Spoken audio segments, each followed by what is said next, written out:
کہ محمد صلی اللہ علیہ وسلم واقعی امی تھے. نمبر 2, ہم نے اس قرآن کی حفاظت ایسے کی ہے کہ اگر ظاہری لحاظ سے اس میں کوئی غلطی لکھنے میں, ظاہری لحاظ سے, ورنہ تو اس میں بڑی حکمت ہے, یہ ہوئی بھی ہے, ہم نے اس کی بھی کریکشن کی کسی کو اجازت نہیں دی. جو ہے ویڈیو جیسے دیکھیں لکھا گیا کہ ہے نہ یہاں پر بڑے بڑے کسی نے یہ دیکھا کہ یہ سنی ہے, شیعہ ہے, وہابی ہے. سب مسلمانوں نے مل کر یہ فیصلہ کیا کہ اس کے اوپر مقدمہ ہونا چاہیے. اس وقت لکھا ہی ایسے تھا. ہماری جس کتاب کی حکومت کی آئین کے مطابق جو اسٹیمپ بل پاس ہوا ہوا ہے, اس پر جو ہے وہ پھانسی کی سزا ہونی چاہیے. اور ہمارے لوگوں نے اس پر جو ہے وہ مقدمہ درج کروایا اور FIR کروائی. آپ یہ دیکھیں, پاس موجود آپ اس اور سٹی کورٹ تھانے کے اندر ہم نے FIR کے لیے جو ہے درخواست دے دی ہے. مولانا طارق مسعود ملعون نے جو توہین رسالت, توہین قرآن اور توہین صحابہ کری, اس کے خلاف ہم نے FIR کی درخواست دے دی ہے. تھانے نے ریسیو کر لیا اور انشاءاللہ تعالیٰ اس کے اوپر ہم FIR کٹوانے کے لیے جا رہے ہیں. اس نے جو ہے جو توہین رسالت کری ہے تو اس کے اوپر 295C اور توہین قرآن کری ہے 295B اور توہین صحابہ کری ہے 298A لگائی ہے. اور جیسا کہ آپ کو معلوم ہے 295C اور 295B جو ہے یہ ناقابل ضمانت آفینس ہے اور اس میں سزائے موت ہے.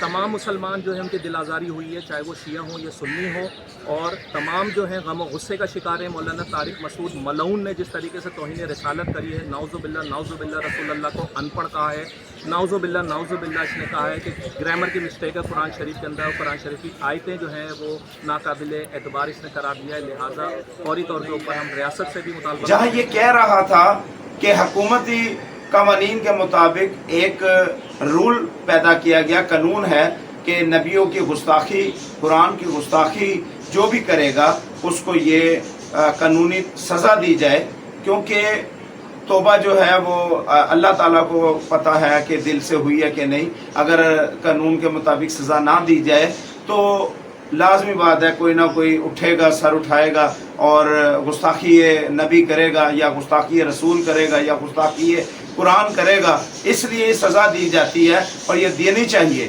اور آج جب اپنے پہ بیتی, امان سے اس نے ایسی گندگی بکی جو کہ اس کو سزا ہونی چاہیے, تو آج اس کا معیار دیکھیں, دوہرا معیار دیکھیں کہ اپنے آپ کی جان چھڑوانے کے لیے معافی مانگ کر, توبہ کر اور حدیثیں اور روایات سنا کر یہ جاہل مولوی اپنی سزا سے بچنا چاہتا ہے. لیکن چونکہ گورنمنٹ نے ایک لا بنایا ہے کہ ایسا نہ ہو کہ لوگ پیغمبروں کی گستاخیاں کرتے رہیں اور بعد میں جب پکڑے جائیں تو کہتے ہیں ہم نے توبہ کر لی, تو ایسا نہ ہو, کیونکہ ہمیں تو نہیں پتا دل سے کی ہے اوپر سے کی ہے. تو اس لیے جو گورنمنٹ لا ہے وہ یہی ہے کہ اگر کوئی شخص کھلے لفظوں میں پیغمبر صلی اللہ علیہ وسلم کی گستاخی کرے گا تو وہ توبہ اگر کرتا ہے تو اللہ تو دل کے حالات جانتا ہے, لیکن گورنمنٹ پھر پابند ہوگی کہ اس کو سزا دے تاکہ یہ گستاخیوں کا دروازہ بند ہو جائے. ورنہ لوگ اس کو بہانہ بنا لیں گے نا, گستاخیاں کرتے رہیں گے اور پھر کل کہیں گے ہم نے توبہ کر لی ہے. پھر کوئی بدتمیزی کرے گا, کل کہے گا ہم نے توبہ کر لی ہے. کینیڈا میں جو میرا حالیہ بیان ہوا ہے جس پہ کافی کنٹروورسی پھیلی ہے اور میرے بارے میں یہ دعویٰ کیا گیا کہ میں نے ایسے الفاظ کہے ہیں جس سے نبی صلی اللہ علیہ وسلم کی بے ادبی جھلکتی ہے یا اس میں گستاخی کا پہلو نکلتا ہے, یہ دعویٰ کیا گیا. تو دیکھیں, کوئی بھی مسلمان نبی صلی اللہ علیہ وسلم کی گستاخی کا, بے ادبی کا تصور بھی نہیں کر سکتا. اور میرا تو مقصد ہی دین کی دعوت کے لیے یہ جو میرے اسفار ہو رہے ہیں یہ تو نبی صلی اللہ علیہ وسلم کی تعظیم کو بیان کرنے کے لیے اور قرآن مجید کی صداقت کو بیان کرنے کے لیے. اور یہ جو میرا بیان ہو رہا تھا یہ تو تھا ہی, جو لوگ میرے بیان میں بیٹھے ہوئے تھے وہ اس پر گواہ ہیں. یہ پورا بیان ہی نبی صلی اللہ علیہ وسلم کی تعظیم, آپ کی حقانیت اور قرآن کی حقانیت کو بیان کرنے کے لیے تھا. لیکن میرے ہی بعض اکابر کو کچھ تحفظات ہیں کہ مجھ سے اس ٹاپک کو بیان کرنے میں, نیت اگرچہ میری ٹھیک تھی لیکن اس ٹاپک کو بیان کرنے میں الفاظ کی سلیکشن میں بے احتیاطی ہوئی ہے.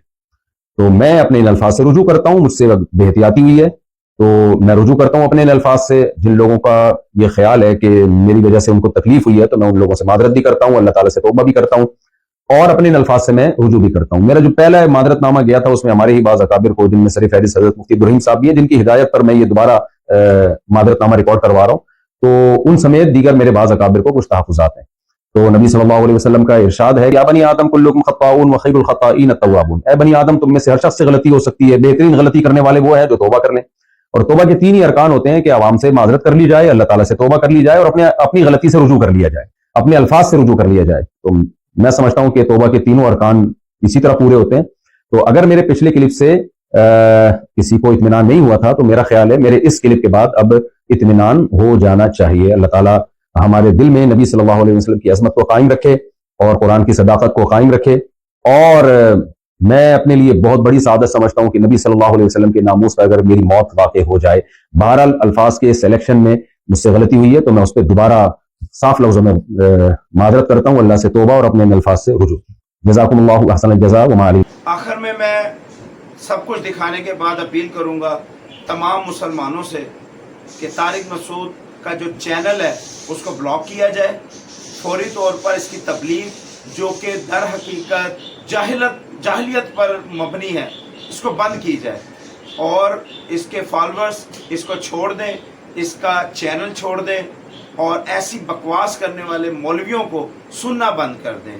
اپنے اللہ اور اپنی قرآن اور اپنے نبی پر مکمل بھروسہ رکھیں، اعتماد رکھیں، یہی سیدھا رستہ ہے۔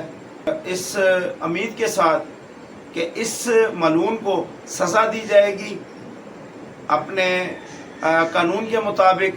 اگر کوئی اور شخص ہوتا تو شاید مارا جاتا۔ یہ مولوی بہت با اثر ہے، اس سے کی سزا بھی شاید ملے نہ ملے، اس کا معافی نامہ بھی قبول کر لیا جائے گا، جو کہ اگر آپ لوگ اٹھیں گے، آواز اٹھائیں گے، بلند کریں گے اور اس کے چینل کو بلاک کریں گے، اس کے فالورز ختم ہوں گے، تو شاید آواز اٹھانے پر اس کو سزا دی جا سکے، جو قیامت والے دن بھی آپ اللہ کے سامنے اور اپنے نبی کے سامنے سرخرو ہوں گے۔ اس لیے میں اس امید کے ساتھ اشکان رسول میری اس ویڈیو کو زیادہ سے زیادہ شیئر کریں گے اور آواز اٹھائیں گے، اور آپ پر یہ فرض ہے کیونکہ قرآن اور نبی ہمارا ہے اور ہماری حرمت ہے اور ہمارا فخر ہے۔